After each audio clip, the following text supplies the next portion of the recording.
Muy buenas noches, amigos de Cátedra Cosco. Estamos en una sesión más de nuestras reuniones académicas. En esta oportunidad vamos a tener un tema de actualidad, un tema interesante y que creo que interesa a muchos quienes estamos comprendidos en este sistema. El sistema privado de pensiones SOS. Morir hoy, vivir mañana. Nuestro expositor en este tema tan interesante es el economista Ricardo Castro Ponce de León. Ricardo es economista por la Universidad Católica Santa María de Arequipa. Tiene un MBA por Centrum de la Pontificia Universidad Católica del Perú. Es consultor patrimonial y analista financiero.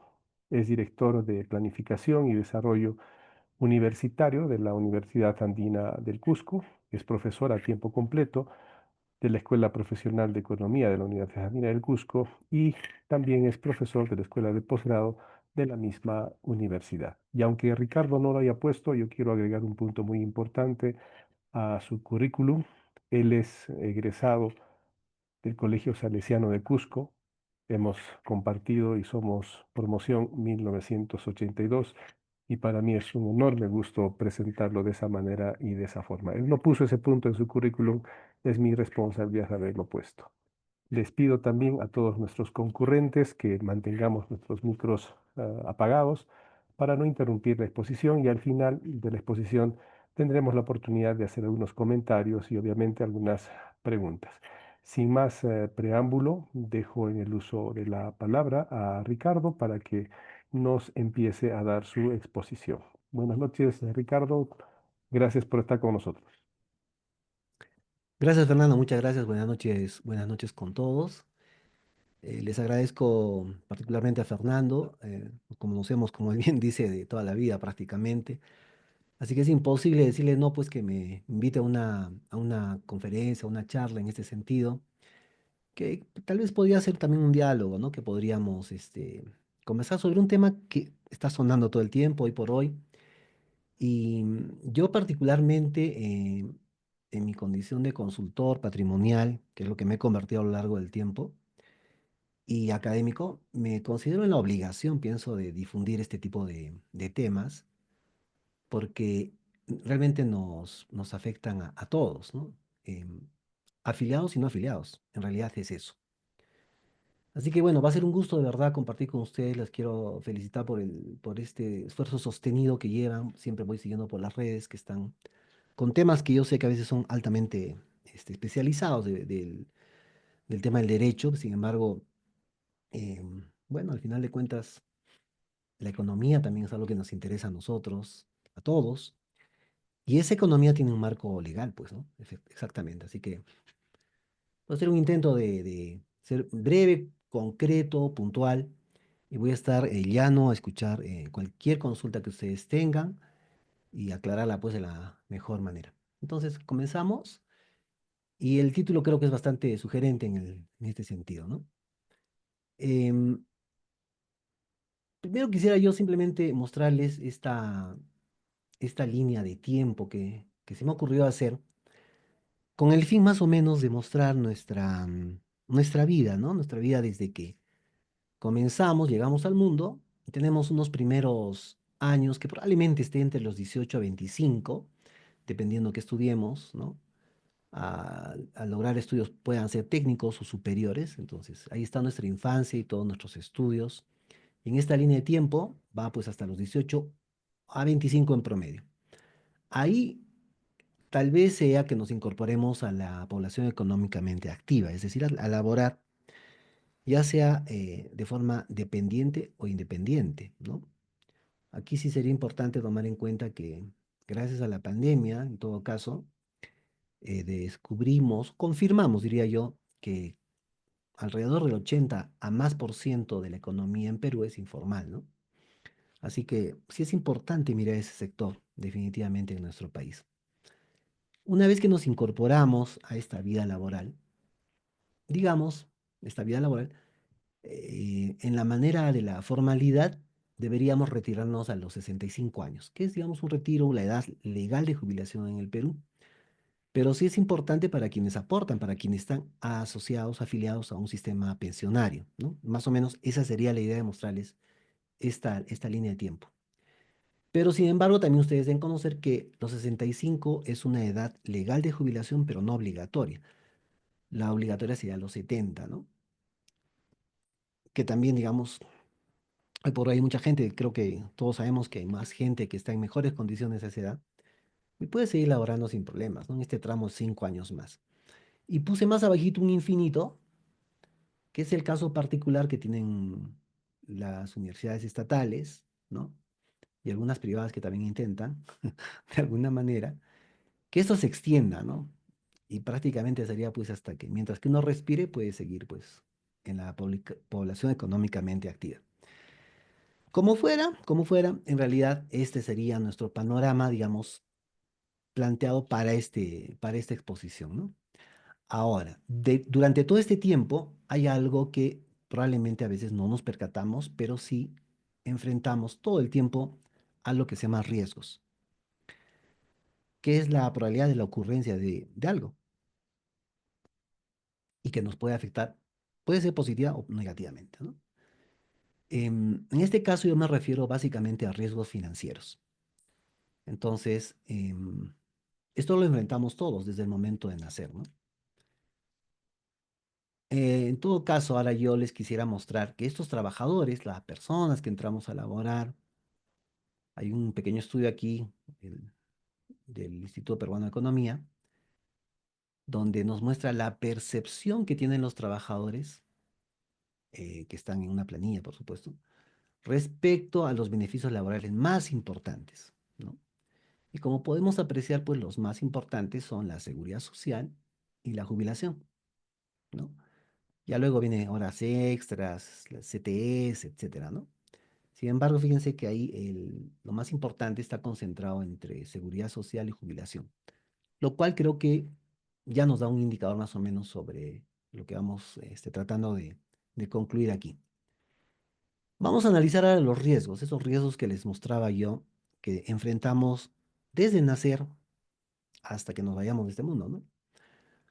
Uno de los riesgos que, digamos, todos tenemos presente seguramente y además a raíz de la pandemia es el riesgo de una enfermedad, ¿no? Una enfermedad que puede ser temporal, una enfermedad que podría ser más seria, podría ser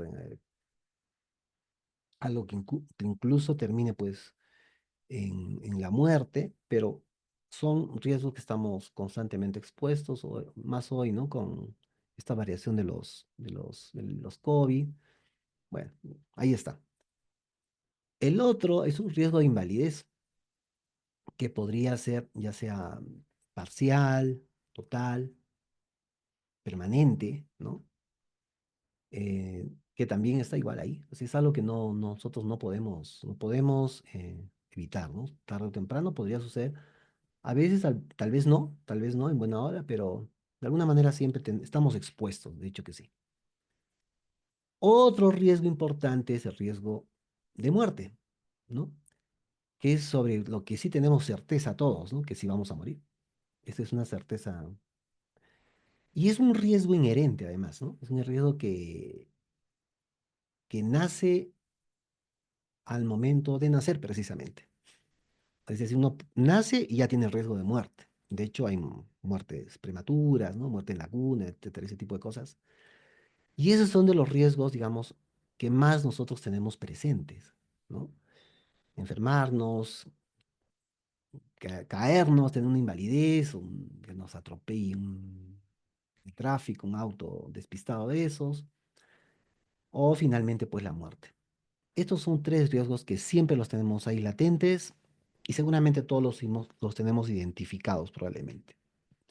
Pero hay un riesgo que no lo vemos por lo general y no lo percibimos como tal, ¿no?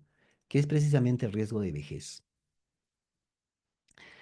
Y estos riesgos son financieros, les decía, porque cualquiera de los cuatro lo que hacen es afectan el flujo de ingreso que yo soy capaz de generar.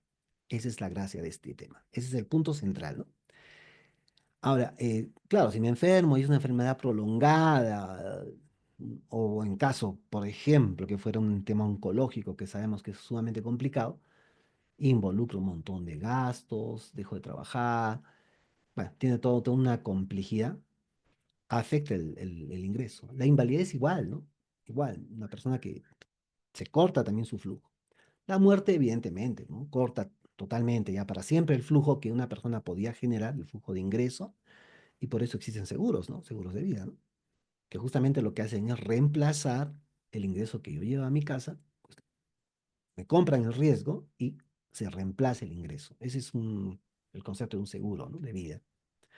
Pero el otro riesgo, que justamente este último, es un riesgo, como les decía, que no, normalmente no lo apreciamos, no lo percibimos como tal, porque recordarán ustedes, bueno, con Fernando ya dijo de qué promoción somos, a esta altura del partido sabemos que podemos estar un poco más cerca ya, ¿no? De despedirnos de esta vida, pero cuando teníamos, no sé, pues 20 años o 25 años, uno piensa que es inmortal, ¿no? Y piensa que es invencible y que nada le va a afectar.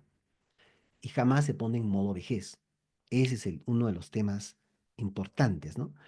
Y digamos, eso nos genera una sensación de optimismo, que más adelante, casi al final, les comentaré una persona muy importante que comenta sobre ese optimismo que tenemos, perdón, y que hace pues que no veamos este riesgo como tal, ¿no? Pero es un riesgo financiero porque al ser eh, viejos, llega el momento en cual tu capacidad de generar ingresos se ve disminuida. O sea, es un poco difícil que veamos un albañil de 75 años, ¿no? O sea, casi imposible. Y en general, o sea, hay muchas profesiones o muchos trabajos en los cuales simplemente ya no puedo generar ingresos. Ese es el riesgo de vejez y estos son los cuatro riesgos financieros que enfrentamos todos. Me voy a concentrar en este momento en el riesgo de vejez, porque justamente es el tema hacia el cual yo les quiero comentar hoy día. Este es la pirámide poblacional, es la fuente CELADE. Esta gráfica tiene hace un tiempo ya en realidad, que se había calculado entre el 2025, que tenemos, nuestra población tiene esa forma piramidal, nada nuevo, pero sin embargo, si se fijan la proyección para el 50, tenía esta forma que parece una especie de jarrón, más o menos, ¿no? Donde aproximadamente podríamos llegar a ser unos 43 millones de peruanos, probablemente, ¿no? Pero con esa composición.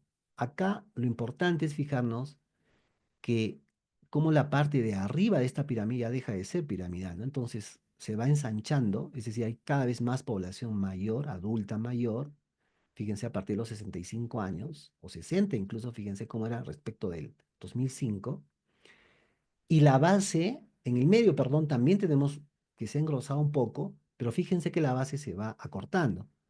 Por ejemplo, 0, 4, 5, 9, 10, 14 son tramos que se están reduciendo. Esto es muy importante, que este gráfico debe tener no recuerdo bien, cierto tiempo ya, así que busqué información actualizada, pero porque quería también comparar. Y fíjense lo que encontré, esta es la fuente CEPLAN, ¿no? El Centro de Estrategia, de Planeamiento Estratégico Nacional, donde esta era la pirámide poblacional del Perú el 22, más o menos con esa forma, y esta es la que se está más o menos proyectando al 50. Así que la fuente anterior sí más o menos encaja acá, ¿no es cierto? Entonces, pero sí nos damos cuenta todos a simple vista de que la parte de arriba va creciendo, o sea, en otras palabras, hay más viejos y cada vez menos chicos, menos jóvenes. Esto tiene que ver con este tema, la expectativa de vida. La expectativa de vida, acá la tienen el mundo, algunos países, mundo y algunos países aledaños a nosotros. En los años 50, 55, 90, 95 y 20 al 25, es decir, a lo que habían proyectado para hoy. Para hoy se había proyectado una esperanza de vida, en el caso de Perú, de 75 años, ¿no? Y estamos más o menos en ese rango, ¿no? Estamos entre los 75. En general, en el mundo se había proyectado, en el mundo era 46, ha ido subiendo a 64 y luego a 72. Nosotros hoy estamos en 74,9 y para el año 2054 más o menos se estima que esa esperanza de vida, expectativa de vida, mejor dicho, estaría sobre los 78 años. Y esto se explica por varios motivos, ¿no? Digamos, en general, nosotros mismos hoy somos más conscientes de nuestra alimentación, de ir al gimnasio, ¿no?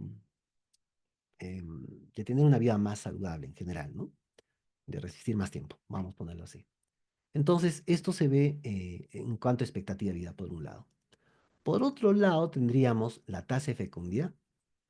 Esta tasa de fecundidad, y este es un problema realmente interesantísimo de analizar, porque fíjense que obviamente la tasa de fecundidad ha ido bajando en el mundo, ¿no? De 5,5 número de hijos que había entre en los 50 a 2,9 en los 90 y 2,2 para este quinquenio, ¿no? El 2020, de 2020 al 2025.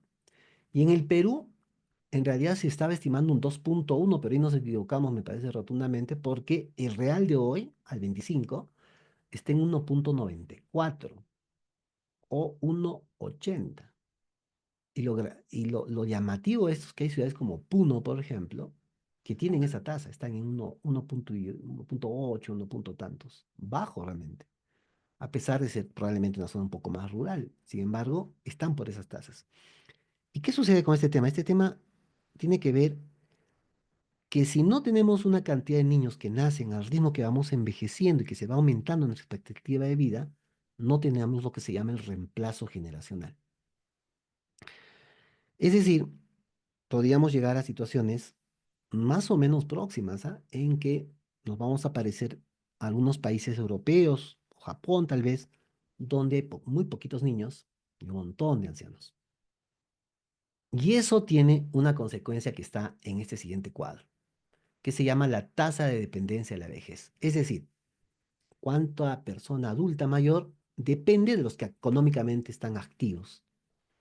Entonces, ahí sí, esos dos, la comparación de la expectativa de vida, la tasa de fecundidad, pues tiene una incidencia directa aquí.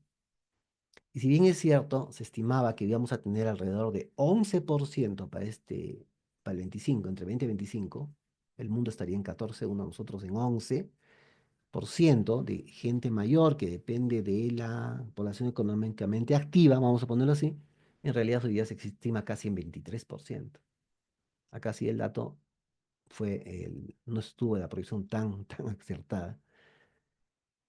Significaría que existen 4 personas en edad productiva entre 15 y 59 por cada adulto mayor.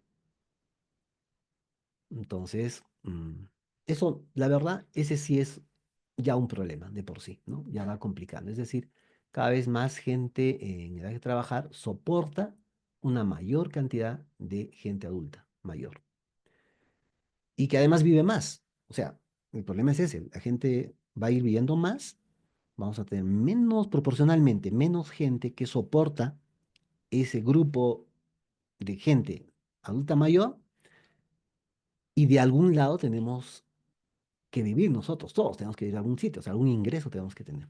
Y ahí surge justamente este problema, ¿no? Creo que vamos más o menos aterrizando. Estas son algunas claves, digamos, fuente Infobae, algunas claves importantes respecto a lo que hemos visto en estos cuadros.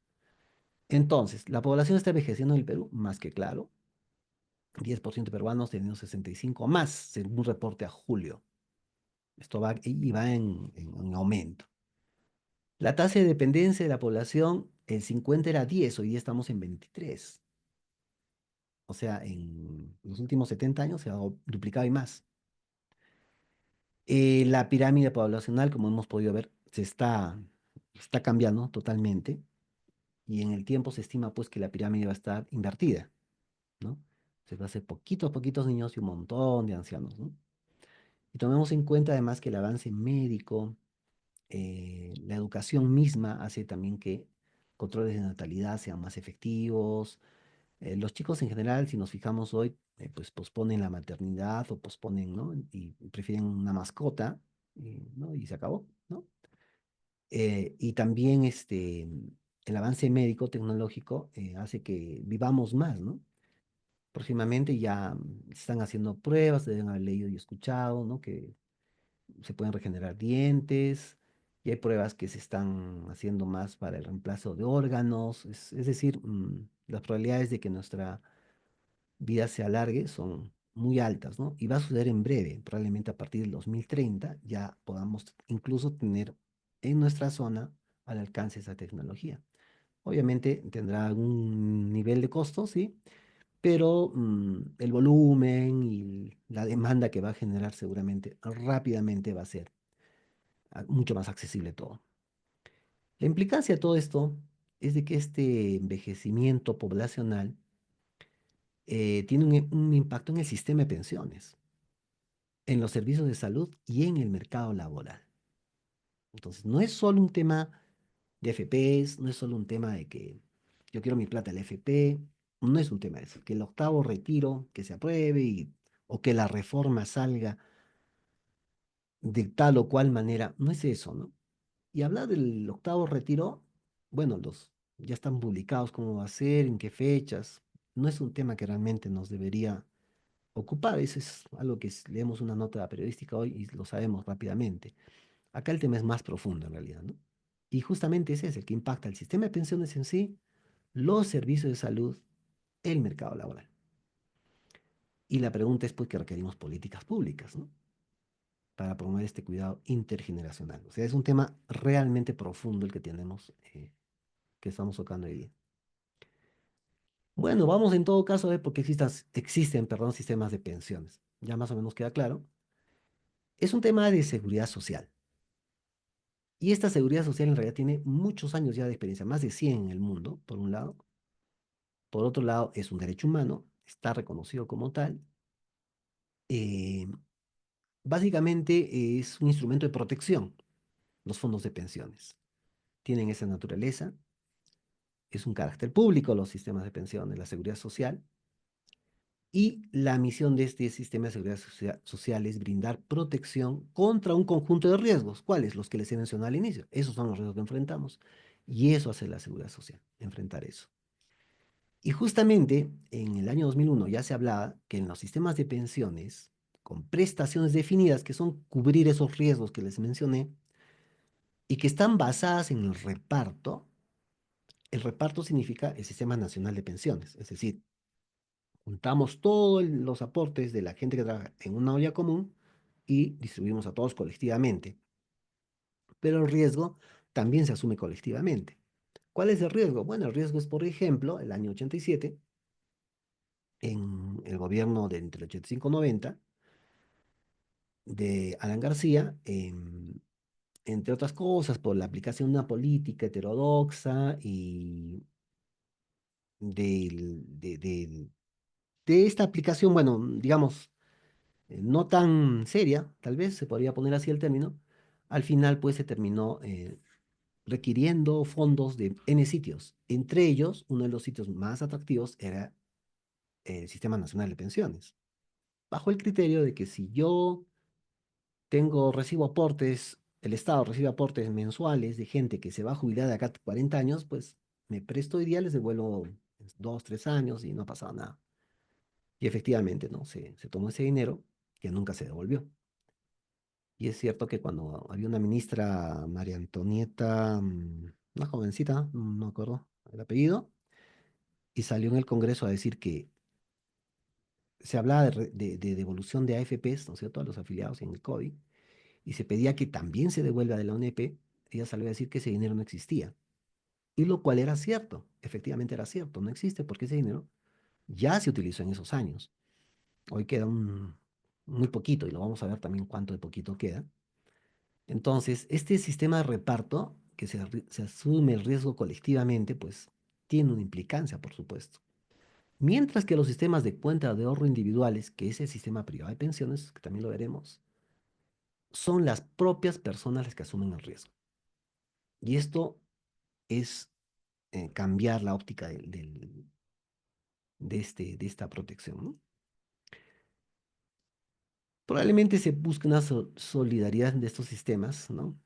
Y obviamente, pues esto implica a todos, ¿no? A todos los peruanos, a toda la población, tanto empleadores, trabajadores y trabajadores no solo dependientes, sino también independientes, y el Estado, ¿no? Deberíamos estar comprometidos en este tema. Entonces, bueno, a raíz del COVID sí hemos tenido avances en lo que es cobertura de salud, por ejemplo, ¿no? Hay un seguro universal, este tipo de cosas. Pero si vemos el mercado informal, sabemos, y a ver, pongámonos a analizar un poquito, la señora que está en la esquina vendiendo sus empanadas todos los días, eh, una pensión de jubilación exactamente no va a tener, ¿no? Entonces, eso es un temita que nos involucra a todos. Bueno, la seguridad social en todo caso en el Perú, dado que es un tema de seguridad social, o sea, los sistemas de pensión existen por eso, pues se creó con este objeto, ¿no? Desarrollar el sistema de previsión social en el área específico de pensiones. Y es así que tenemos, todavía, ¿no? Existe gente de 20.530, 19.990, donde están la gran mayoría, y el sistema de privada de pensiones con la 25.897, ¿no? El 93, y el área de salud que está por salud, y bueno, hoy tendríamos adicionalmente, pues, el SIS, todo lo que se ofrece, ¿no? Como alternativas de atención de salud para todos, ¿no? Universal. Pero todo este sistema, antes de que existan las FPs, tiene un problemita en el tema de lo que es el Sistema Nacional de Pensiones. Y es este, ¿no? Que tenemos un déficit presupuestal, que está generado ¿por qué? Ya viene desde mucho atrás, viene desde el año, los previos al 90, como les decía, por el tema de estos dineros que se tomaron del Sistema Nacional de Pensiones en calidad de préstamo que nunca se han devuelto. De manera que hoy por hoy, en lo que es la 20.530, que todavía hay gente que cobra ahí, solamente 15, digamos de 100 soles, solo 15 es lo que ha aportado realmente el afiliado. La diferencia tiene que cubrirlo el Estado. O sea, no sería dable que vaya una persona de la 20.530 al Banco de la Nación y diga, vengo a cobrar, vamos a ponerle, por poner un número raro, mis 100 soles y le digan, toma 15 porque 85 no están. No sería dable, ¿no es cierto? Le tienen que dar sus 100 completos. 15 van a salir de lo que sí aportó la persona y 85 transferencia al Estado. Y en el caso del 19.990, 58% está también cubierta por el Estado. Es el mismo caso, ¿no? O sea, no hay una cobertura completa, ¿no? Pero la pregunta aquí es, el Estado pone la transferencia, genial, ya, perfecto, tengo que cubrir, tengo que atender sí o sí, porque es un derecho, ¿no es cierto?, que adquirido, ¿no? De los pensionistas. Pero al final, ¿quién paga en realidad este déficit? O sea, no es que lo pague el Estado, al final lo pagamos los contribuyentes, es decir, nosotros, ¿no? Y lo pagamos cada vez que vamos a comprar, desde un chicle hasta en nuestro impuesto a la renta, ¿no? Porque tiene que ser destinado a cubrir este déficit. Y esto se va a acrecentar porque si la gente sigue afiliándose al sistema nacional y cada vez menos gente soporta a una cantidad mayor de adultos mayores que le hemos visto en los previos, simplemente ese déficit va a ir creciendo, creciendo y creciendo. Tanto así que incluso China, que estamos hablando pues de un país con alta población, bueno, ya pasó, se fue desplazada por India, pero igual China es un montón de gente. China, entre otras cosas, por ahí hay rumores y también hay alguna información por ahí, de artículos, donde piensan implementar un sistema privado de pensiones. O sea, digamos, el tema es global, ¿no? El tema demográfico, o sea, esto que les he mostrado en los previos, que era que la tasa de fecundidad va bajando, la, la expectativa de vida va subiendo y la tasa de dependencia en la vejez va incrementando. Nos sucede acá al Perú, a Chile, a Colombia, a Brasil, a Estados Unidos, a todo el planeta. Es un problema demográfico mundial. Y como le digo, la prueba es que China va en esos planes también, probablemente. Y acá les quiero mostrar este sistema privado de pensiones, ¿no? El sistema privado de pensiones funciona básicamente así, es esto. He puesto acá ya un promedio, ya nos olvidamos de los estudios, de infancia, qué sé yo. El promedio cuando entramos a trabajar, digamos, ¿no? Entonces me puedo afiliar a una FP o claro, me puedo afiliar al Sistema Nacional de Pensiones. Pero justamente en el 93 salió el sistema privado de pensiones como una alternativa al sistema nacional porque el otro sistema de mantenerlo hubiese sido totalmente insostenible en breve. Entonces se creó el sistema privado de pensiones para que la gente haga su propio fondo, junte su propio dinero en su propia cuenta y asuma su propio riesgo. Eso es básicamente. ¿Cuál es la lógica de esto, no? La lógica es de que una persona, digamos, que tiene un nivel escaso de formación en estudios y por N cosas, eso no discutamos por qué motivos, pero por X motivos nunca pudo tener acceso a mayor educación, probablemente terminará trabajando en tareas muy básicas y tendrá unos ingresos muy mínimos seguramente, ¿no? Un sueldo mínimo en el Perú, digamos, y tal vez su línea de carrera va a ser en un horizonte plano, o sea, no va a tener un horizonte en el cual puede ir creciendo, desarrollándose profesionalmente, como es el caso de probablemente acá todos nosotros. Esta persona entonces, em, si se afilia a un sistema privado de pensiones, tal vez no sea tan conveniente para él realmente. ¿Por qué? Porque más le convendría estar en el estado donde tiene algo, una pensión mínima, tiene años de aporte, tiene alguna protección adicional que le brinda el Estado por quedarse ahí. Pero eso es algo que debieron decir los asesores del sistema privado de pensiones cuando nació la AFP, ¿no? Y lamentablemente no lo hicieron, ¿no? Porque, bueno, es parte de la problemática también. O sea, pienso que el sistema privado de pensiones, en su inicio, tiene una gran responsabilidad de haber traído al sistema privado de pensiones gente que no tenía el perfil para estar en este sistema. Ese es un tema muy serio, y los digo como consultor financiero, como consultor patrimonial, ¿no? Ese momento realmente eh, hay pues un juego entre la comisión que puede ganar el asesor de una FP de ese momento, de 93, 95 hasta 2000 probablemente, la comisión que puede ganar o decirle al señor, no, quédese usted en el sistema nacional, ¿no? Obviamente pasa por temas éticos también, ¿no? Pero lamentablemente pues así fue, así funciona el mercado, ¿no? Pero ¿qué sucedería en todo caso viendo a este gráfico? Yo me afilio a los 25, qué sé yo, comienzo a aportar obligatoriamente, porque dicho sea de paso, es obligatorio afiliarse o al sistema nacional o al sistema privado. O sea, sí o sí tienes que estar afiliado. No existe, no, yo no quiero estar afiliado a nada. Y luego durante 40 años en promedio voy a aportar hasta cumplir mis 65 y obtendría una pensión de jubilación, que es la primera prestación que me ofrece el sistema privado de pensiones. Pero ya sabemos que aparte de riesgos, o sea, está cubierto este riesgo de vejez. Por eso estábamos hablando hoy solo de vejez. Entonces, el riesgo de vejez ya está cubierto aquí. Voy aportando 40 años y tengo una pensión de jubilación. La persona que va a trabajar y tiene su horizonte plano de su vida laboral, evidentemente no le conviene estar aquí. O sea, un sueldo mínimo no le conviene estar aquí. Pero una persona que tiene estudios, va mejorando, tiene un buen desempeño profesional, tiene mejores perspectivas y empezó pues no sé, de portaempleados de una empresa y terminó de gerente general, evidentemente su aporte cada vez va a ser mayor, pero es su dinero, es su esfuerzo, ese es fruto de su trabajo, de su propio desarrollo profesional que ha tenido a lo largo de 40 años. Y si termina jubilándose como gerente o director o qué sé yo de una superempresa, o de su propia empresa, tal vez no lo sabemos, pues ese fondo sí va a ser grande. Entonces, esto es, digamos, mucho más equitativo que estar aportando en el sistema nacional. Es decir, la persona que tiene ese horizonte de vida, profesionalmente hablando, no le convendría estar en el sistema nacional, porque iba a tener un techo y no va a tener una pensión acorde a lo que él ha aportado, porque lo que él aportó se va a compartir con todos. Si es muy solidario, muy bien, pero digamos, no es tan equitativo, ¿no? Me parece.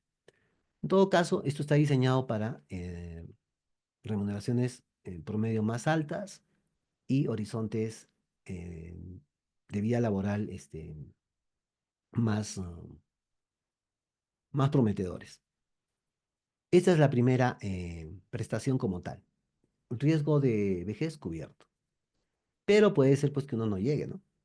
Y no llegue por este motivo, una pensión que digamos sufre un accidente y ya no pueda seguir laborando, que es el riesgo financiero de ya no generar ingresos.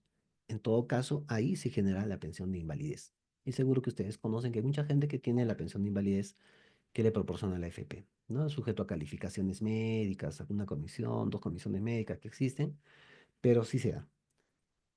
Y también el otro riesgo, que es la muerte, pues entonces la otra prestación que ofrece el sistema privado son los gastos de sepelio, ¿no?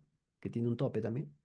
Y una pensión de sobrevivencia, porque obviamente al morir el titular tiene unos beneficiarios, ¿no? Y se genera esta pensión. Entonces, acá están cubiertos en realidad tres de los grandes riesgos que hemos visto, ¿no?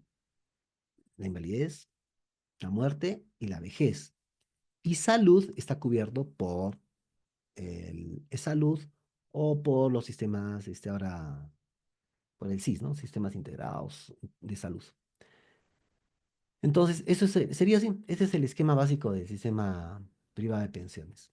Y tiene esa relación de, digamos, una pensión debería estar de la mano con lo que uno aporta. Y eso es lo que les quiero mostrar ahora, ¿no? Esas son las prestaciones. Y estas prestaciones son cubiertas por una prima de seguro. Pagamos un porcentaje para a la AFP junto con el descuento que nos hacen, que es el 10%, se paga una prima de seguro para que tengamos estas prestaciones, ¿no? Estas prestaciones básicamente. Invalidez, sepelio y sobrevivencia. Acá está un cuadrito, les quise poner un cuadro actualizado este mes de cuánto pagamos, ¿no? Por estar en una AFP. Acá está la prima de seguro que es única, como pueden ver. Esto se licita, entonces gana una compañía de seguro y se paga 1,37. Con eso tenemos acceso a esas tres coberturas.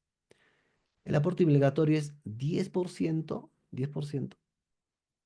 Y em, hay dos tipos de comisión actualmente, una sobre el flujo y otra sobre el saldo de la cuenta y otro sobre la remuneración bruta mensual. Y tiene un tope esta comisión que son 12.184. Y de la misma manera, si una persona fallece, la prima de seguros va a cubrir hasta 12.184 también. Es decir, una persona que gana 20.000 soles al mes no va a recibir, los beneficiarios no van a recibir de los 20.000, sino sobre 12.184. Eso está establecido así legalmente, ¿no? Que hay un tope que se llama la remuneración máxima asegurable, ¿no? Y es cubierto por una compañía de seguros. Entonces, nosotros debemos concentrarnos sobre este aporte obligatorio, sobre el 10%, aquí. Ahora, en lo que es la reforma del sistema privado, todas las novedades que se están implementando, se van a implementar, se habla sobre estas comisiones, que pueden ver ustedes, las existen algunas muy bajas, ¿no? Por ejemplo, 0,68, 0,78. Ha bajado en realidad las comisiones, han bajado. Hoy por hoy solo tenemos 4 FPs. Empezaron 8 en su inicio, el 93, hoy hay 4. Y acá tienen, ¿no? Se ha reconfigurado un poco el mercado, pero las comisiones sí han bajado. Pero no tanto, pues, como se quisiera, ¿no? Y luego les voy a explicar el motivo de esto.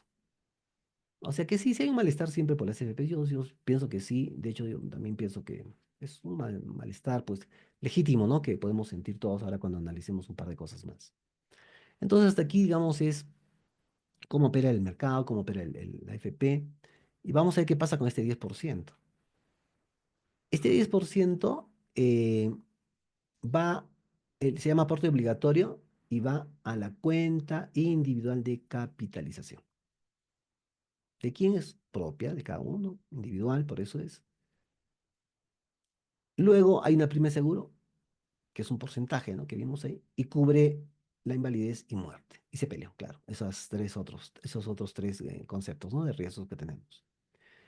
Y finalmente, obviamente, pues la AFP te cobra por administrar. Y acá es donde se genera el debate, ¿no? Que si el cobro es muy alto o ganan demasiado las AFPs, ese tipo de cosas generan. Y claro, está ligado a la rentabilidad que nos ofrecen, ¿no? Digamos, ese tema es un tema también importante de analizar, ¿no? Miren, este 10% va así. Esta es la remuneración asegurable, del 10% de tu sueldo, digamos, hasta el tope, ¿no? De remuneración asegurable, te descuentan el 10%, se va como aporte obligatorio y entra a tu cuenta. De esa cuenta va a salir la pensión. Es decir, la primera conclusión aquí que salta a la vista es, cuanto más junte en esa cuenta, mejor pensión voy a tener. Exactamente. Exactamente es eso. Y por eso les decía que si una persona tiene un horizonte promisorio de vida laboral, pues empezará ganando, vamos a poner el mínimo y terminará ganando, pues no sé, ¿no? Lo que pueda ganar un gerente general, ¿no? O lo que pueda ganar un gerente comercial, o lo que pueda ganar una jefatura X, o un supervisor tal, o lo que pueda ganar lo que alguien que trabaja en una mina, ¿no? Entonces, podrá juntar mucho dinero en esta cuenta, y si hay mucho dinero en esa cuenta, mucha también será mi pensión de jubilación. Ahora, ¿de qué dependerá? De que ese dinero, ¿qué se hace con ese dinero? Ese es el otro tema. Y por eso nos cobran, ¿no? Por administrar ese dinero. Entonces, ya lo pongo más chiquito esto, ya tenemos claro, ¿no es cierto?, dónde va esa plata y se va a invertir, pues. No queda otra que invertir. Y ahora en ese sentido, yo sí les quiero comentar que siempre que veamos la palabra inversión, si fuéramos capaces de voltear leer en la flechita de atrás, la parte de atrás de la flechita, debería decir riesgo. Es decir, la inversión inherentemente siempre tiene riesgo asociado. Eso es mm, la naturaleza de la inversión. Sin embargo, dado que esto es para jubilación, es decir, es algo que está protegido además, ¿no? En tanto porque está creado por ley y todo, los ahorros previsionales están protegidos, entonces no se puede invertir en lo que sea, sino que se tiene que invertir en instrumentos. Básicamente existen dos instrumentos en el mundo. Cualquier denominación adicional que tengan prácticamente caen en estas dos categorías: renta variable y renta fija. Renta variable es un instrumento que yo compro hoy día a un precio y mañana puede haber subido o bajado. En realidad no sé a cuánto va a terminar el día de mañana o la semana o el año. Por ejemplo, me compro una acción del banco X hoy día, yo no sé cuánto va a terminar a fin de año. No sé. ¿Puedo ganar mucho? Sí. ¿Puedo perder mucho? También. Entonces puedo comprar instrumentos de renta variable. También puedo comprar instrumentos de renta fija o invertir, ¿no? Las FPs. Y renta fija si es instrumento en el cual yo conozco de antemano cuánto va a ser la tasa. Como un plazo fijo, por ejemplo. Un plazo fijo yo coloco en el banco, sé que me pagarán, pues no sé, 4, 5. Han bajado muchísimo hoy las tasas de plazo fijo. Y, pero en general me parece que alrededor hasta un 4 podría conseguir, ¿no? Hablando de bancos grandes, ¿no? No de cajas, hablando de bancos grandes. Entonces, estos instrumentos son calificados y clasificados por la Superintendencia de Banca, Seguros y AFPs, que es el regulador del sistema. Entonces, digamos, puedo dormir tranquilo en el sentido de que la AFP no va a ir a timbear, como se dice en la bolsa, ¿no? Hay gente que cuando juega en bolsa, uno dice, voy a timbear en bolsa, que es, digamos, algo que es muy especulativo. Eso no hacen las AFPs, porque no es objetivo. Ellos invierten a 20, 30, 40 años. No están invirtiendo de un día para otro, a la semana siguiente. No es ese su juego. Su juego es mucho más, muy técnico, es muy, muy técnico, muy profesional, ¿no? Es lo que hacen, ¿no? Entonces, esa inversión va ahí. Esta inversión obviamente va a generar, lo vuelvo otra vez chiquito, va a generar, pues, está acá en acciones, depósitos, todo esto, instrumentos calificados, clasificados. Eso va a tener un retorno, pero ese retorno no es del FP, ese retorno es del afiliado. Entonces va a entrar a esta cuenta.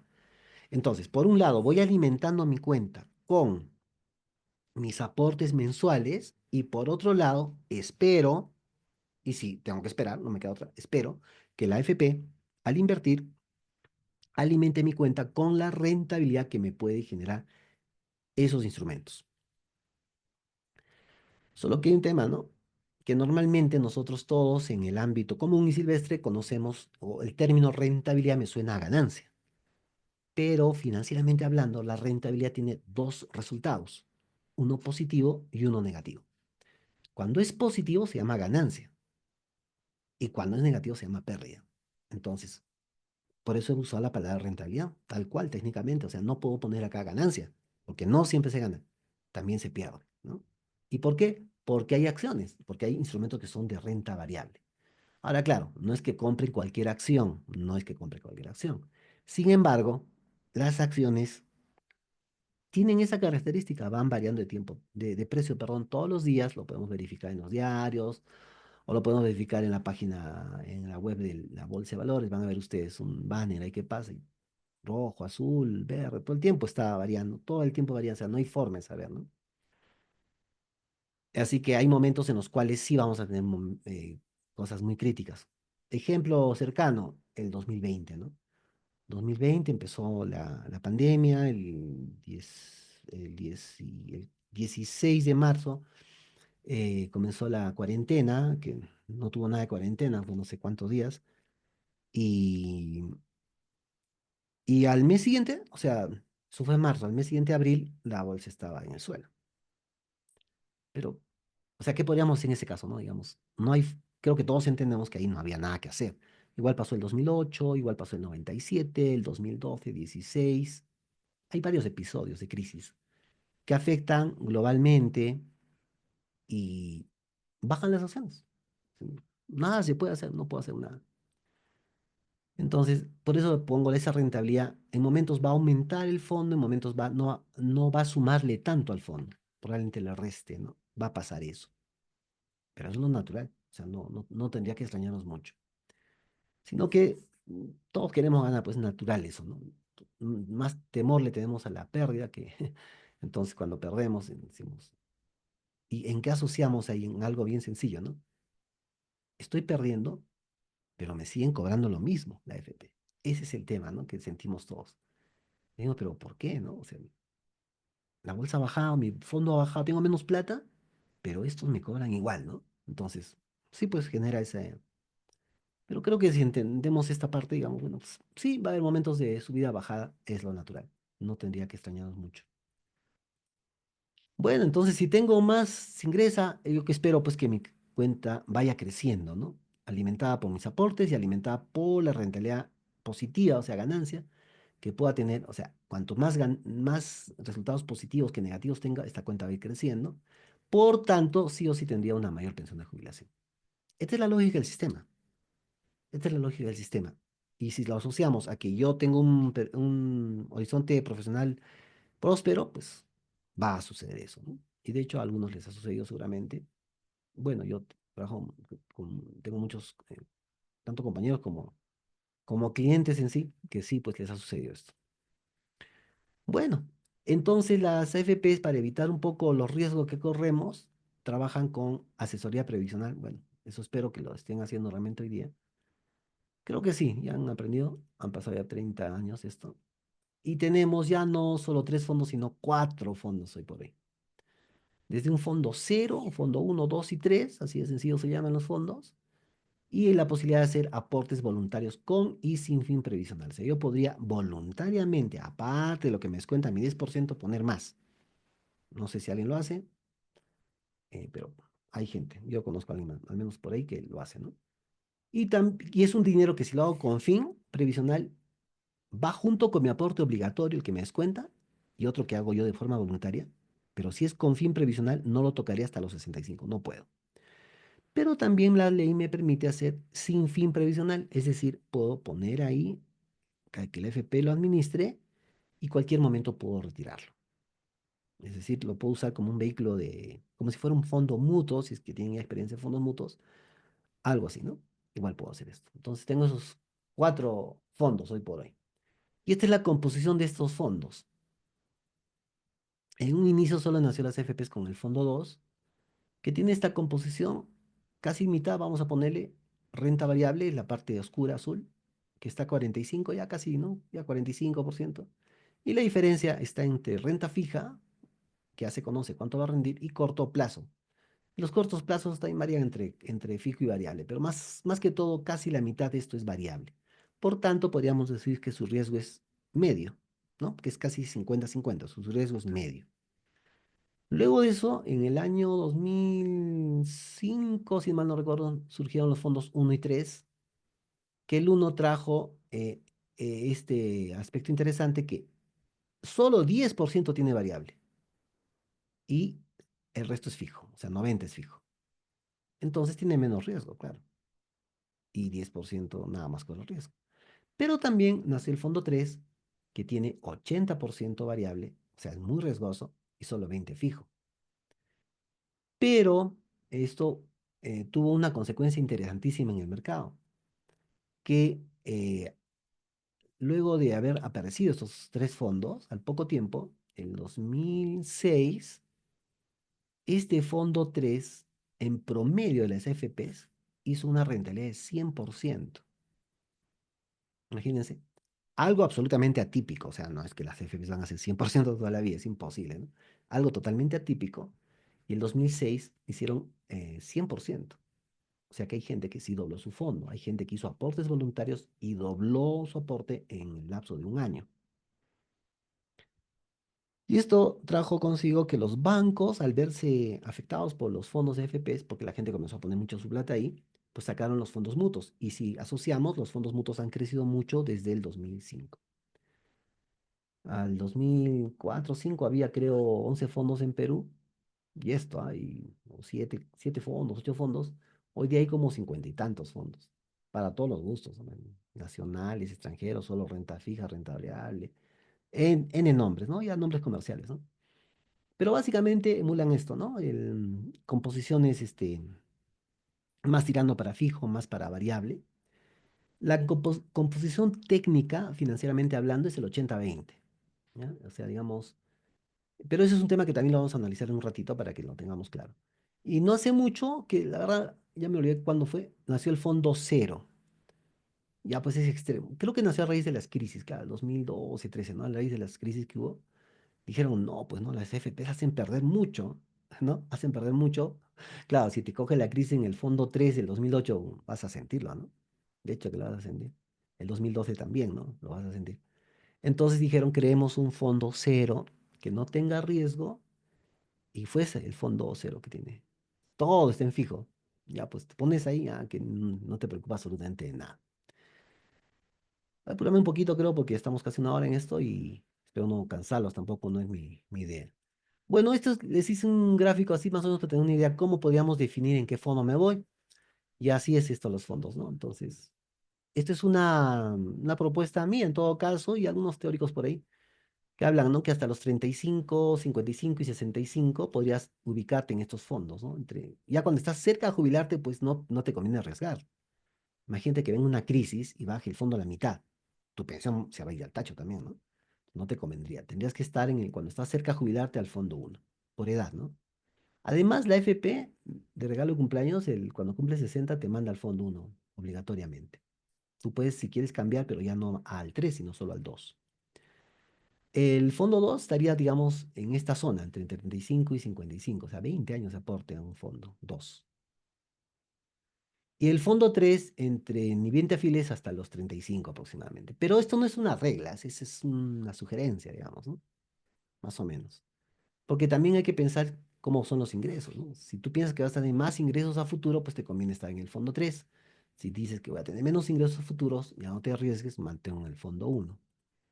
Y finalmente, un aspecto importantísimo es la aversión al riesgo. Y eso significa qué tan cómodo te puedes sentir tú cuando inviertes, ¿no? Si eres de las personas que dices, bueno, yo no le dejo no quiero ahorrar ni en el banco, porque yo no confío ni en el banco, entonces, eres muy averso al riesgo, ¿no? Dices, yo prefiero estar en mi casa, bueno, pues, pero no es la idea, ¿no? Realmente.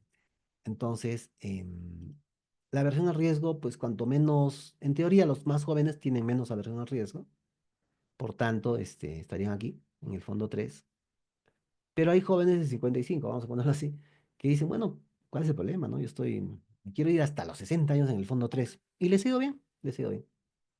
Va a depender mucho de eso. Entonces, este es el planteamiento final que yo les quiero hacer en cuanto a los 40 años de aporte, si tuviéramos que hacer.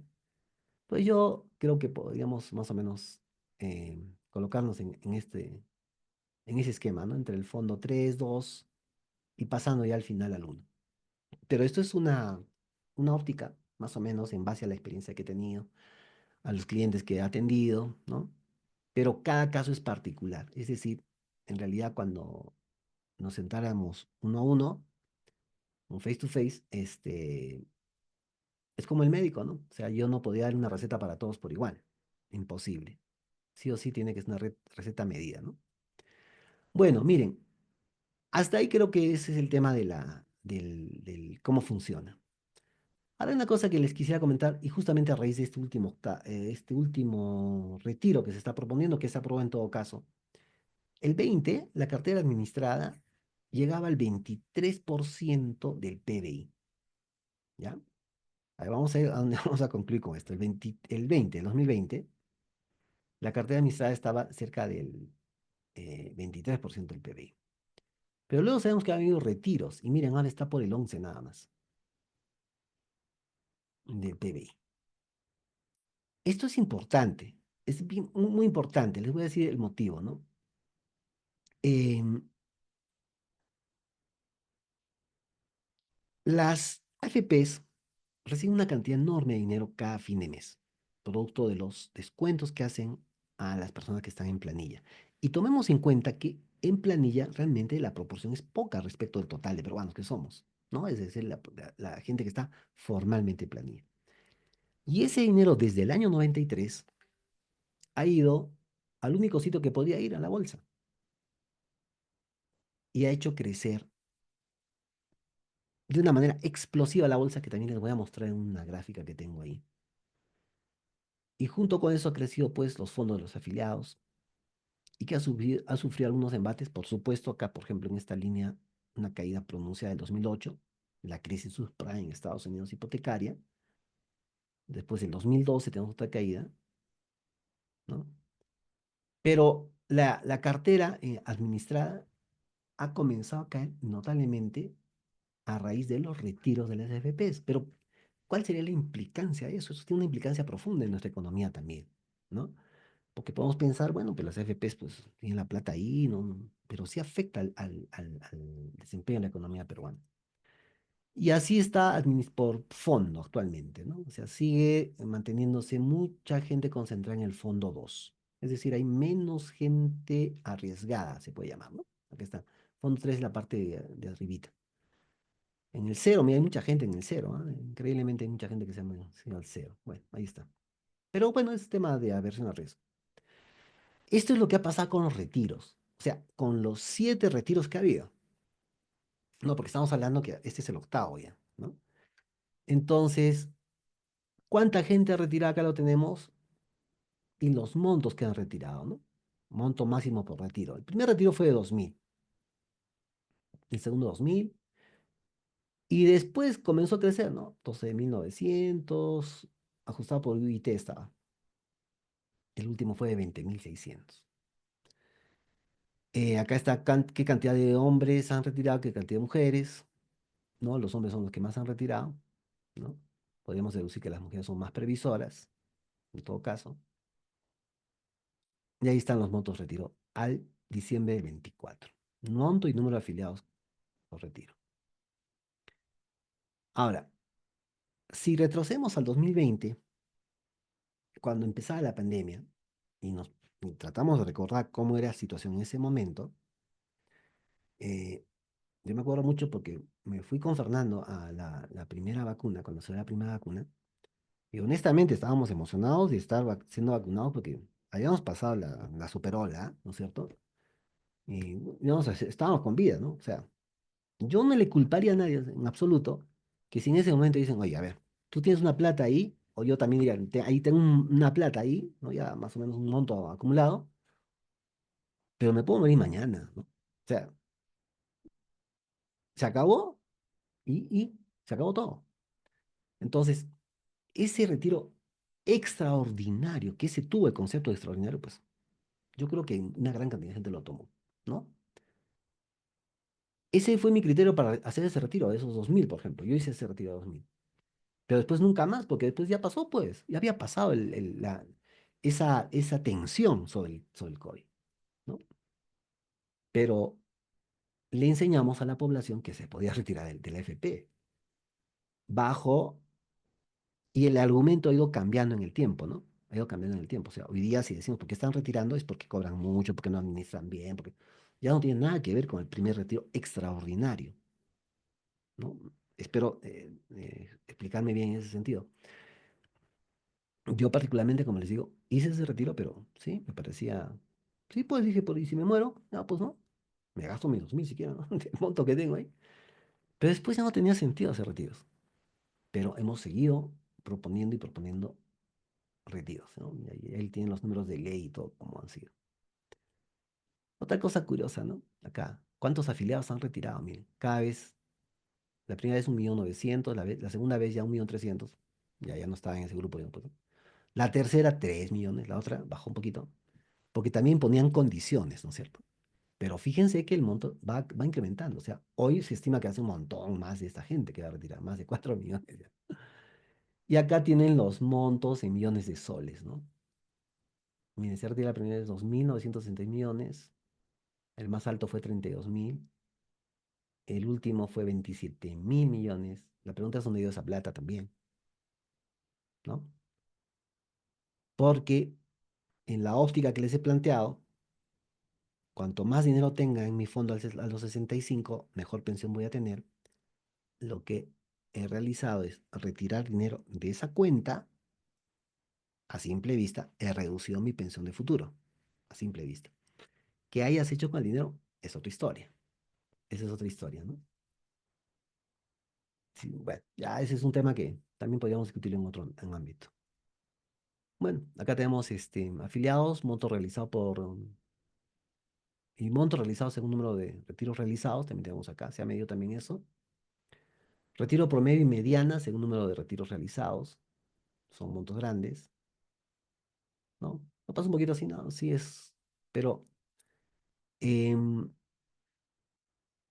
por rango también de retiro. Y acá este es el que quisiera llegar, afiliados activos y rango de edad, ¿no? Entonces fíjense, ¿no? En los rangos de edad, ¿no? O sea, ¿quiénes son los que más han retirado? Pues entre 26 y 55 años. Ujú. ¿No es cierto? Acá se puede apreciar acá. Miren, los que han retirado, ¿no? 75%, 81% de los de 30 a 35, 82 de 36 40, 41 45, 40. O sea, lo más grueso está entre 31 y 50 años. Y acuérdense que eh, se le ha dado el dinero a los que tenían aportes y los que están laborando, que en buena cuenta no necesitarían, porque sabemos que han seguido laborando, muchos, ¿no? Otros tantos no, seguramente sí, pero la gran cantidad siguen laborando. Entonces, donde se debía atender eran los que no tenían fondo de NFP. Entonces surgieron los bonos COVID y todo ello, ¿no? Y los bonos también han tenido un efecto. Han tenido el efecto que antes de la pandemia nosotros teníamos un 25 a 26% de deuda respecto del PBI, que es totalmente razonable, por menos del 30% es totalmente razonable, es saludable. 25% de deuda en el Estado respecto al PBI, hoy día estamos en casi 35 o casi 34, algo así. Somos los más bajos en la región. Chile, por ejemplo, hay países que están mucho más por nosotros, 40, 45, pero igual, o sea, ha incrementado el déficit de deuda respecto al PBI, ¿no? Entonces, el análisis, como les digo, puede llegar a más profundidad, ¿no? Tomando otras variables también que son muy importantes, ¿no? Pero fíjense acá los retiros, quería mostrarles esto, quiénes han retirado, ¿no? ¿En qué rango de edades, ¿no? Entonces, la pregunta será, ¿y estas personas cuando lleguen a los 65 años o 70 y se jubilen, supongamos que es dinero, si lo han guardado, ahí está invertido en buena hora, pero si no, que es lo más probable, ¿cuál va a ser su pensión? ¿No? Y si en esa reforma decimos que si se puede seguir retirando, y de hecho la gente va a seguir retirando, y luego no van a tener una buena pensión, o se les va a ofrecer una pensión mínima, ¿quién va a pagar realmente esa pensión? El Estado no es el Estado, es el contribuyente al final.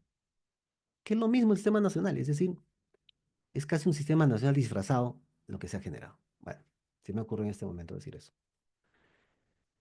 A la vez yo hice una medición hace 5 años y lo que estaba haciendo desde 2010 o 12 creo.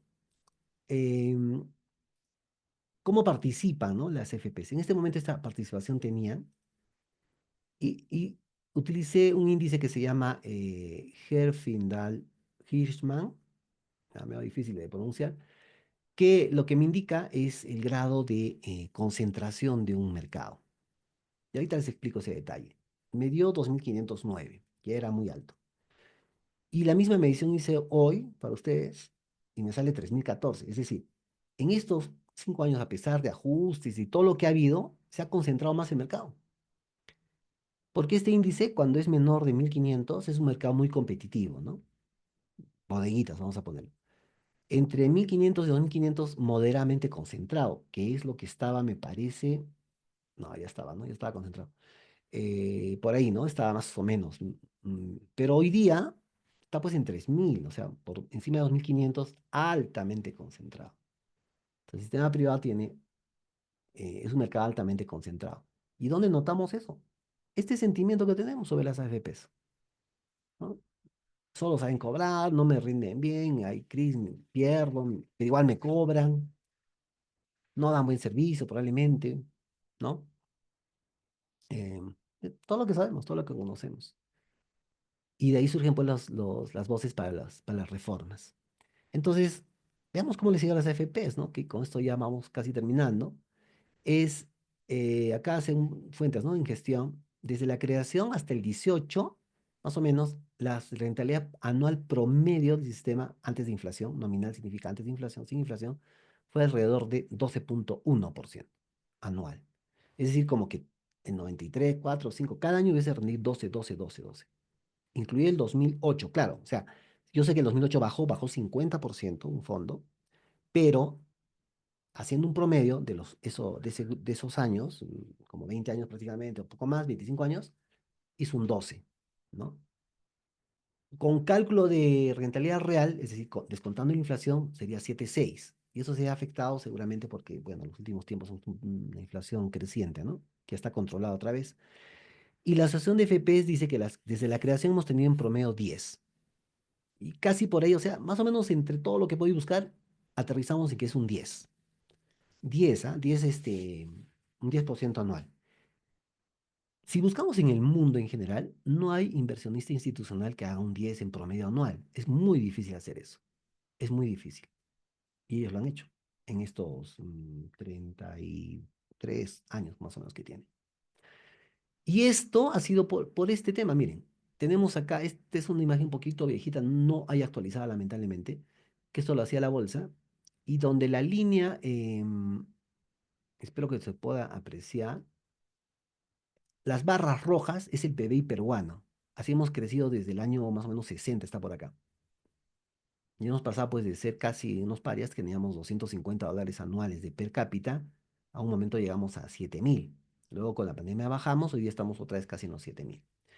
Pero a la vez, ese crecimiento del PBI ha tenido en esta línea amarilla el crecimiento de la bolsa.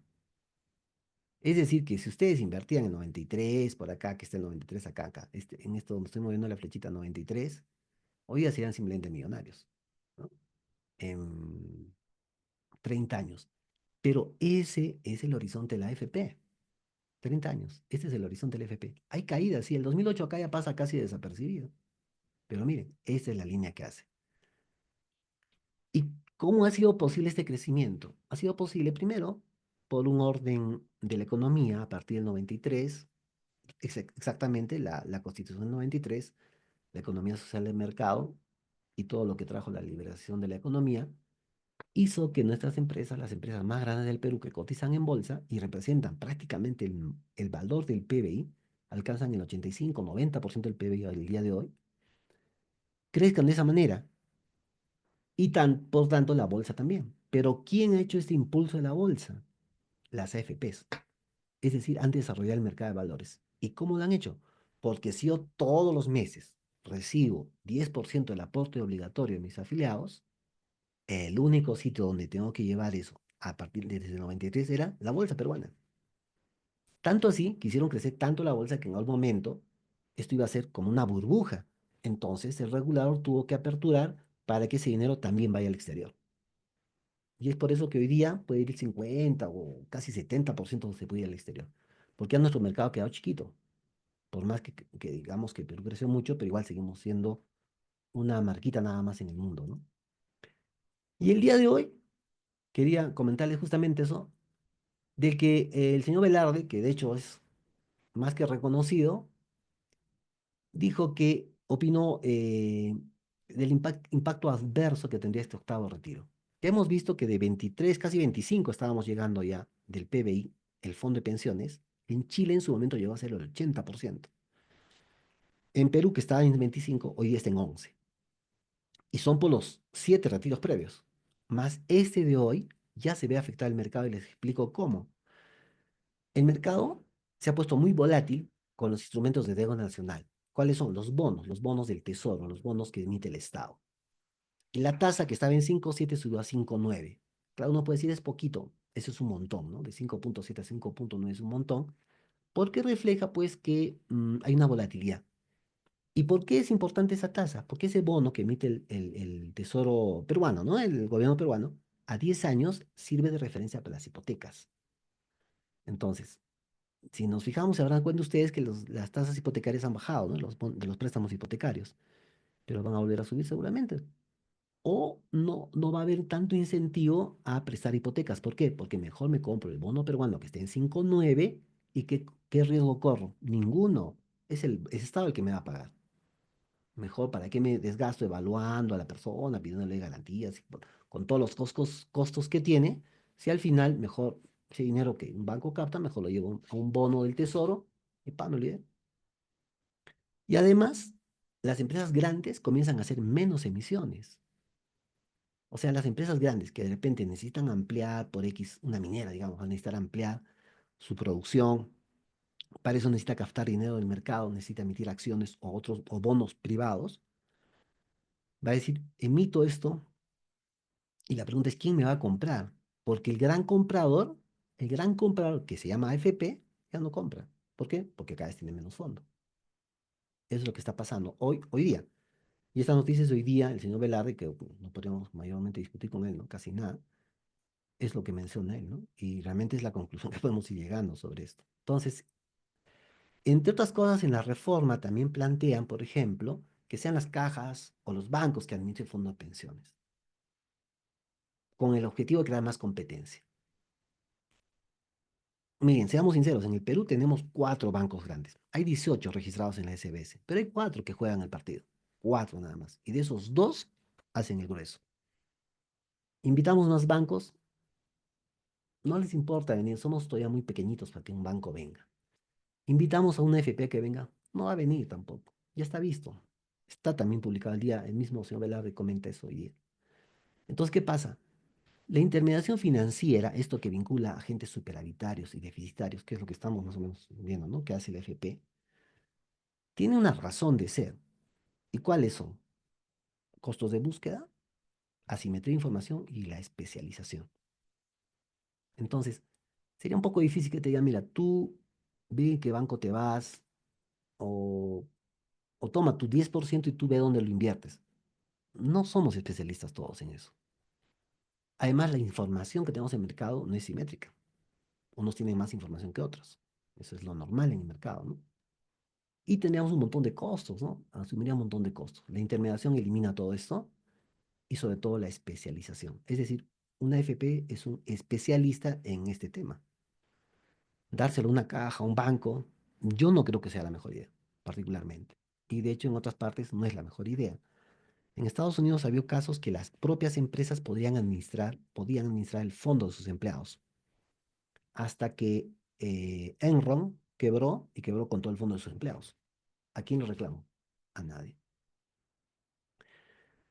Entonces, acuérdense que Credinca quebró. Acuérdense Caja Suyana quebró.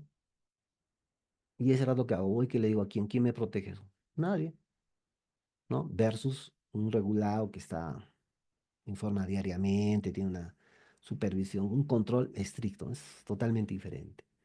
Entre otras cosas se dice, ¿no? Ya no se va a poder retirar el 90, perdón, me equivoqué, no es 96, 95,5 de mi fondo. Los que tienen 40 años, cuando llegan a 65, ya no van a poder retirar. Y seguramente que estaba bien, porque eso también fue una medida extraordinaria. Porque llego a los 65, recibo 95,5 y ¿qué hago con esa plata? No sé, bueno, les sugiero que me llamen, ¿no? Y hablamos para que podamos hacer eso. Aporte de independientes. Fíjense que si nuestro país es informal, les decía al inicio, al 80%, esa gente cuando tenga 65, 70 y no pueda trabajar, va a pedir una transferencia del Estado. Tengan la seguridad que van a estar haciendo su plantón en el Congreso y como siempre van a legislar a favor de ese grupo, obviamente desfavorecido, y lo va a pagar el contribuyente. Siempre va a ser así. Y si hay pensiones mínimas, como también se están proponiendo, la pregunta siempre es quién la paga. Y la respuesta me parece que siempre vamos a llegar a lo mismo, que va a ser el contribuyente. Entonces, básicamente yo lo veo así, ¿no? Entre fortalecer con reforma, pero una reforma pues objetiva, técnica, ¿no?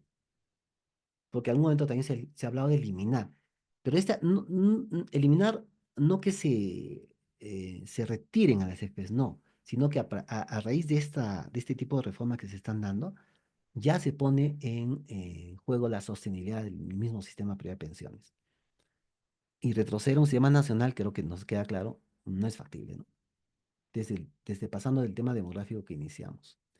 Entonces yo pienso que sí, efectivamente, el sistema privado ha sido eficiente como administrando los fondos, con crisis y con todo lo ha sido, y por sí yo no le he dado publicidad a ninguna AFP, he trabajado en una muchos años, pero no tiene nada que ver en eso, porque hoy por hoy los números son claros. Eh, ¿Es necesario ajustar? Por supuesto que sí, ¿no? Todos estamos de acuerdo. Tanto también edad de jubilación. Miren que en España ya se está hablando también de esto, de que la edad de jubilación ya no tendría que ser 65 sino 70, ¿no? Los niveles de aporte también. 10% es el mínimo requerido técnicamente para tener pensión. Los expertos sugieren 20% de aporte obligatorio. Pilar solidario se refiere a que una parte de nuestro aporte vaya al sistema nacional para cubrir esas pensiones mínimas. Ya no quedaría otra vez, es un tema solidario probablemente. Igual que salud, ¿no? Hay quien se atiende y quien no. Subvenciona al otro, digamos. Si es preciso elevar el nivel de competencia en favor del afiliado, pienso que sí, pero no bajo este criterio de darle a las cajas o a los bancos, ¿no? A mí me hace mucho sin sentido eso, ¿no? Ahora, invitar a empresas grandes que vengan de fuera no van a venir. Yo pienso que no van a venir.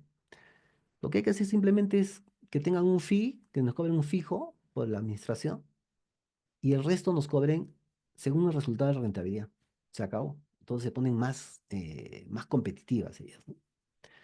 Podría ser, no sé, bueno, eso es un tema que si algún día llega el Congreso debe. El rol del Estado obviamente sería brindar las condiciones para la formalización de la economía, ¿no? Dado que es un regulador en una economía social de mercado, ¿no? Tendríamos que pasar por una mejor presión tributaria. Pero no es una persecución, ¿no? Que tendríamos que hacer, digamos, por parte de SUNAT, ¿no? Como se estila, sino habría que analizar. Hay una teoría de Laffer que dice que hay un nivel de presión tributaria que es más barato ser informal que ser formal, que creo que es lo que nos pasa, ¿no? Y tal vez buscar otros mecanismos, ¿no? En los cuales la gente independiente ahorre para su vejez. Ahí por ahí escuché y leí también por un lado, algo que yo hace muchos años habíamos conversado, el taxista cada vez que echa gasolina a su carro, pues un porcentaje de eso que se vaya a su pensión de jubilación.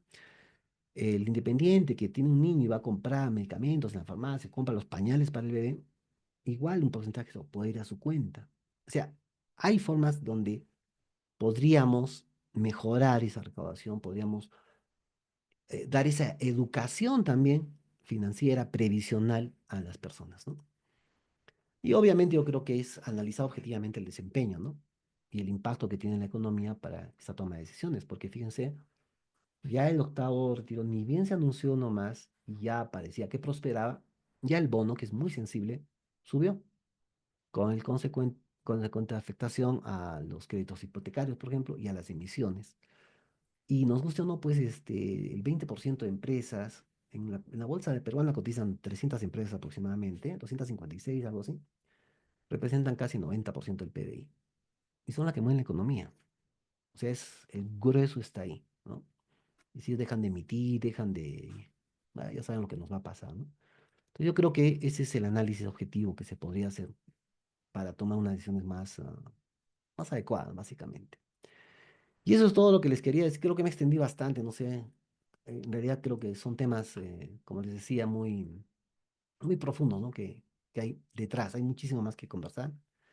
Así que bueno, si todavía están despiertos y me quieren preguntar algo, yo encantado. Ahí Gracias, está. Ricardo, por tu exposición. Ya sabemos cómo funciona todo esto, las fortalezas, las debilidades de este sistema y bueno, cada uno tiene que tomar sus decisiones siempre y cuando esté en el sistema, ¿no? Que usted, que sabes también que es un porcentaje frente a toda la población muy bajo. Es Entonces, bajito. sí, o sea, es el trabajo formal. No, no todos tienen CTS, la CTS también se desmantela, se va saliendo, ya nadie tiene CTS en este país, ¿no? O sea, ya hace tiempo. Y bueno, no sé si hay alguien que quiera preguntar, algún nivel de participación entre todos nuestros asistentes. Yo te agradezco, Ricardo, ha sido muy ilustrativo. Creo que todos ya sabemos cómo funciona esto al detalle. Bien, ¿alguna pregunta para Ricardo? Doctor Ferpe, buenas noches con todos. Pedro Álvarez. Hola, Pedrito, ¿cómo estás? Ricardo, el doctor Pedro Álvarez es mi colega en el Poder Judicial, es juez superior titular y te quiere hacer una pregunta. Sí, encantado, Pedro. Primero, felicitar al licenciado Ricardo Castro Ponce de León. Creo que es una charla muy didáctica y muy accesible para nosotros, que lamentablemente no, los jueces y los abogados genéricamente no tenemos una educación financiera y nos cuesta un poquito ver esto, básicamente la previsionalidad. Eh, a ver, doctor, el licenciado, yo le quiero, es un caso particular mío, ¿no? Porque yo ya voy a cumplir 70 años próximamente y yo tengo aportes desde el año 1995 cuando comencé a ser magistrado. El, el tema es que cuando yo llego a los 65 años, la AFP me manda una invitación y me dice, señor, puede usted retirar el 95.5% de sus aportes. Bueno, lo dejé pasar y luego me animé y lo retiré todo. Y lo saqué el 100%. ¿Por qué? Porque tengo yo una pensión por la 2530 como docente. Entonces, ya en la AFP para mí está el caso cerrado. Entonces, yo quiero aprovechar esta coyuntura y agradecerle a Fernando también por esta generosidad que siempre nos da temas de esta calidad como el suyo. Eh, si yo pongo un dinero que es el 100% del dinero que he retirado a un fondo mutuo, y ahí digamos Interbank, BBVA, etcétera, eh, sería bueno, o sea, esa es mi duda, ¿no? Si yo puedo invertir, porque ya el dinero lo tengo, ya no voy a tener ninguna pensión de la AFP, si lo puedo invertir en un fondo mutuo o puedo hacer la clásica, ¿no? Una inversión en un inmueble. Esa siempre ha sido mi duda, nunca he entendido técnicamente cómo podría justificar mi decisión. Muchas gracias, licenciado Ricardo Castro Ponce de León. Sí, Pedro, con todo gusto le voy a responder, ¿no? Es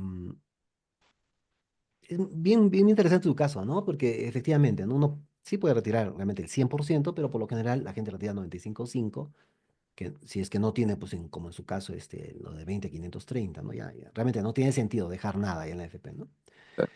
Ahora, ¿qué hacer con el dinero? Claro, esa es una buena pregunta, ¿no? Mire, los fondos mutuos, y esto es también otro tema interesante, ¿no? Y tengo una presentación sobre fondos, justamente, bueno, ya más de clase, ¿no? Pero en resumen, un fondo mutuo en el mundo los fondos mutuos son muy utilizados en Europa, en Estados Unidos, en el sentido de que cuando una persona ni bien entra a trabajar, aparte de su ahorro pensionario o para la pensión de jubilación, comienza a invertir en un fondo mutuo. Pero ¿qué pasa, no? A un niño de quinto grado de primaria, un equivalente en Estados Unidos, le preguntamos sobre el interés compuesto y nos puede explicar, ¿ya? Acá no, es una diferencia. Entonces, hay una cultura respecto a lo previsional, a los seguros y a las inversiones. Acá lo importante es la palabra inversión en ese sentido. Entonces, yo voy a un fondo mutuo y le cuento lo que ha pasado en el año 2006. El 2006, como les decía, las FP se hicieron 100%, la bolsa hizo 135%. ¿Y qué pasó? Los bancos sacaron los equivalentes de fondos de pensiones, pero en versión fondo mutuo. Y yo sé que los chicos de los bancos que están en la ventanilla o incluso ya los que están en una plataforma, eran más o menos también jóvenes, se emocionaron mucho con este boom de la bolsa. y de pronto todos eran agentes de bolsa. O sea, al mes siguiente todos eran agentes de bolsa. Miren, hay casos, yo he tenido clientes hay casos que he ido al banco, le han dicho, ponga usted al fondo mutuo, porque el año pasado ha rendido 100%, ¿eh? Este año ya estamos en 20%, el 2007, ¿no? Y ponía a la gente su plata.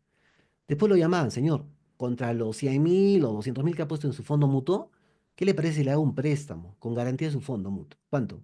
Le doy el 50% del fondo mutuo. ¿Y dónde lo invierte? En el fondo mutuo otra vez. Porque sigue subiendo. Ya, perfecto. Y todos eran agentes de bolsa, unos tromes, unos cracks del mundo. Todos eran así. Entonces llegó el 2008. Marzo del 2008, primera chispita en China, que hubo un pequeño sacudón de la bolsa y todos se asustaron. Cada que sucede eso yo recibo 80 llamadas, ¿ya? Por lo menos, ¿ya? Y correos. Oye, ¿qué hago con mi plata? ¿Qué ya? Listo. ¿Qué hago con mi FP? La gran preocupación. Pasó ese susto y nuevamente hay gente que vendió casa, carro, se han prestado todo al fondo mutuo. Llegó septiembre del 2008, la bolsa se cayó 55% y ya se imaginan lo que pasó. ¿Qué hizo la Superintendencia de Mercado de Valores? Inmediatamente reacciona y dice, la gente que abre fondo mutuo no puede sacar su plata en 6 meses. Esa es una medida ya, ese es apagar un incendio, ¿no? O sea, no tiene sentido. ¿Qué cosa es lo que tiene que hacer la superintendencia? ¿Qué es lo que deberían hacer los bancos en un criterio técnico? Yo me siento, como usted me dice, yo me siento, oye, tengo este X monto, es la jubilación de toda mi vida, voy a un fondo mutuo. Si usted lo va a tener 30 años en el fondo mutuo, le diría que sí, pero no es el caso. Sí. ¿No es cierto? No es el caso.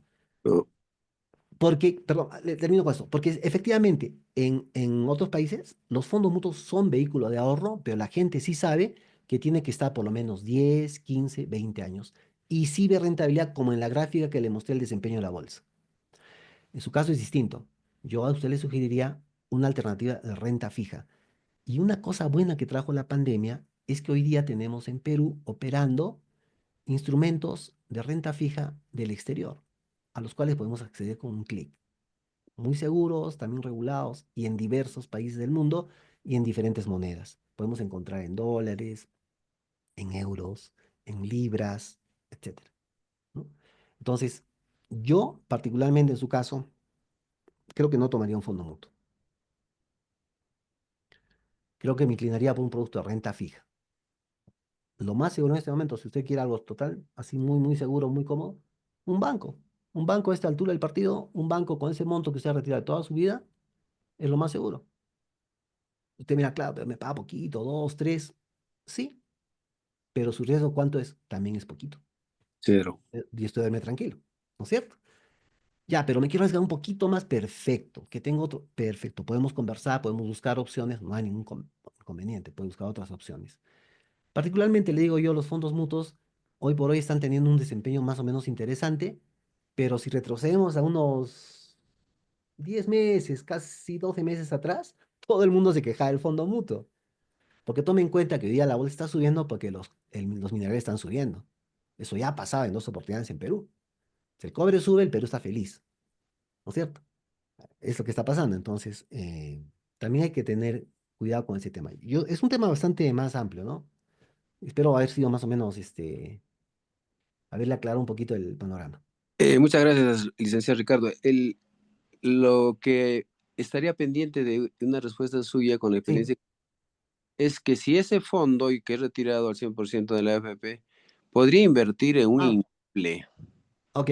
Sí, sí, perdón, me olvidé de esa parte, sí. Gracias. Mire, yo le voy a decir lo que he tenido la suerte, ¿no? De acompañar a muchos clientes desde jóvenes, otros que estaban en una edad más o menos mediana ya, cuando yo era joven, y hoy día pues ya son mayores, y bastante mayores, ¿no? Ya tienen 80 y qué sé yo, años. Mi cliente más mayorcito tiene 85 y por ahí. Entonces, muchos de ellos habían hecho un buen patrimonio, la verdad, un buen patrimonio, que estaba sobre todo, tal vez en su fondo y también otro en inversiones que habían realizado, sobre todo en inmuebles. Porque algo que hemos aprendido desde pequeños es que en un terreno nunca se pierde, ¿no es cierto? Eso tenemos en la cabeza. No, hay un terreno nunca pierdes, siempre va a revalorizarse. Y ese es casi al 90% cierto, ¿no? Pero si usted se fija la línea que le mostré en la bolsa, si fuera un fondo mutuo en una óptica de 20, 30 años, hubiese ganado un montón también, igualito en la bolsa, porque ha hecho el mismo comportamiento de un terreno, prácticamente. Mm, Pero, ¿qué sucede? Cuando yo invierto en un inmueble, el inmueble en algún momento, digamos, es para alquilarlo probablemente, ¿no? Entonces, ¿qué sucede? El inmueble tiene gastos asociados, costos asociados, impuestos, ¿no? Prediales, este tipo municipales. Si yo lo alquilo, tengo riesgos de que me toque alguna vez un mal inquilino, que todos tenemos historias de esa. Yo tengo, mi cliente en particular mayor tiene la historia, se han llevado hasta los sanitarios, la cerrado, hasta la puerta se han llevado el pobre señor, imagínense. Entonces, en algún momento de la vida puede servir como un instrumento de inversión y que va retribuyendo, ¿cierto? Va teniendo un retorno y además va subiendo paulatinamente de precio. Pero hay un momento en la vida que también, por el propio naturaleza del envejecimiento, uno ya no está al tanto de esas cosas. O sea, y también ya más que un ingreso recurrente, se vuelve también un dolor de cabeza y una molestia. Pero esos son ópticas también. Entonces, hay gente que que tengo varios de ellos que han optado por prácticamente liquidar todo, quedarse obviamente con la casa donde viven tranquilos y el resto ponerlo en una alternativa renta fija y chao. Se olvidaron de todo. Entonces, también dicen por ahí, financieramente hablando, eh, que cuando uno ya está, pues ya se va de este mundo, la cuenta debería quedar en cero, ¿no? O sea, no tendría que dejar nada a nadie, digamos. Algo así es. Es un poco duro, pero suena así, es así, parece que es así. No sé si le respondo con eso, ¿no? Tal vez una parte filosófica, pero va por ahí. excelente, muchas gracias, licenciado Ricardo. Gracias, gracias. Si quiere, también Gracias. le voy a dejar mi correo, Fernando, si alguien me quiere escribir, encantado, ¿no? Sí, Gracias. ok, no hay ningún problema. Yo lo pongo en el WhatsApp para que todos tengan acceso. ¿Alguien más que desee preguntar o ya no hay preguntas? Buenas noches. Sí, yo quisiera hacer una pregunta, por favor, doctor Murillo. Hola, Rosy hola Gamarra. Rosy. Rosy es una abogada que te quiere preguntar, Ricardo. Sí, adelante, Sí, claro, Rosy, con te Bien, todo gusto. escuchamos. sí, muchas gracias. Mi pregunta es la siguiente, por favor, agradeciendo también por la explicación que nos ha hecho con esta exposición. Según esta ley de modernización que ha salido del sistema previsional peruano, se indica de que a partir del 2027 es obligatorio que todos los que cumplan 18 años deben, digamos, afiliarse, ¿no es cierto?, al Sistema Nacional de Pensiones o al sistema privado. Me gustaría conocer un poco su opinión respecto de esta ley de modernización y al mismo tiempo en atención a esta misma, que nos pueda de repente explicar y qué pasa si no trabajo para los 18 años, porque normalmente 18, 19, 20 hasta los 23 años uno es estudiante y depende de los padres. Me gustaría, por favor, que respondiera esta pregunta y sus impresiones. Muchas gracias. Gracias, le agradezco la pregunta. Sí. Bueno, esta es como usted bien dice, es una apreciación mía en todo caso, ¿no? Em, yo siempre me inclinaría por lo técnico, ¿no? De hecho, me inclino siempre por ello. Entonces, el momento que una persona comienza a tener ingresos, lo primero que debería pensar es, un día va a ser viejo. O sea, sí o sí, porque es el riesgo que está inherente, ¿no es cierto? Hoy soy más viejito, soy más viejo que ayer, pues, ¿no? O sea, no, eso es inevitable. Empiezo a trabajar, entonces yo digo, ya comienzo a ganar, pero no siempre voy a ganar. Entonces tendría que, o sea, no siempre voy a poder producir esos ingresos. Tendría que afiliarme. Si hay una obligatoriedad de afiliarse a los 18, independientemente que uno gane o no, digamos que está un poquito tirado los callos de dónde saque esa persona el dinero, ¿no? Tendría que recurrir a sus padres, podría ser. Si se puede, en buena hora. Mi opinión particular es de que cuanto más pronto se afilie una persona, es mejor. Y tomando el criterio, ¿a cuál voy? ¿Al sistema nacional o al sistema privado? Si es una persona que está estudiando, tiene unos ingresos, digamos, no continuos, bueno, se afilie y aportará cada que pueda, en buena hora, ¿no? Pero si es una persona que no está estudiando, que se afilie al sistema nacional, porque simplemente su horizonte de desempeño laboral va a ser, como les decía, prácticamente plano, ¿no? Digamos, toda la vida va a estar probablemente en el mismo trabajo, ¿no? Y haciendo lo mismo. No tiene posibilidades de crecer su ingreso en el tiempo. Entonces yo creo que cuanto más pronto uno se pueda afiliar y si tiene un horizonte laboral interesante, pues al sistema privado de pensiones, ¿no? Eso sería. Además que una vez que uno se afilia, tiene también las coberturas, ¿no? En caso de invalidez, en caso de muerte, en caso de... Tiene esas coberturas. Que está sujeto, claro, a un aporte mínimo que tiene que ser respecto del mínimo vital para que tenga ese acceso. Pero ya es, ¿no? O sea, ya existe esa cobertura. Esa sería mi opinión hacia priori, ¿no? Gracias, Ricardo. Sí, muchas ¿Al- gracias. Muchas gracias. ¿Alguna otra pregunta? Bien, creo que ya no tenemos preguntas, Ricardo. En todo caso, esta conferencia va a colgarse en nuestro canal de YouTube para quienes le quieran repetir. Ricardo, muchas gracias por tu tiempo, gracias por tu profesionalismo, por tus consejos, por tus opiniones, que eso es lo que nos hace mucha falta en este país. Te dejo en el uso de la palabra para que te despidas de nosotros. Bueno, Fernando, sí, muchas gracias primero a ti por la invitación y por la persistencia en este trabajo que es muy importante, pienso, ¿no? De verdad es un esfuerzo yo notable. También, tú sabes, he estado en algunas ocasiones haciendo en el ámbito cultural esto. Y sí, pues tiene su cuota de sacrificio, ¿no? Pero uno lo hace con gusto, ¿no? Y como les digo, yo los felicito a todos ustedes, ¿no? Por este interés que muestran en algo que es un tema muy importante. O sea, no es solo mi vejez, no es solo, es un tema demográfico, es un tema de todos los peruanos, es un tema de todo el mundo en realidad. Y pasa por temas de cultura financiera, cultura previsional, cultura de seguros. Felizmente creo que el Estado ahora promueve que en la educación básica regular ya se dé cursos de educación financiera.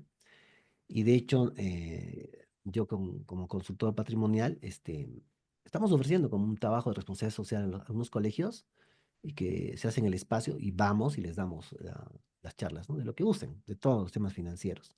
De la misma manera se los ofrezco a ustedes.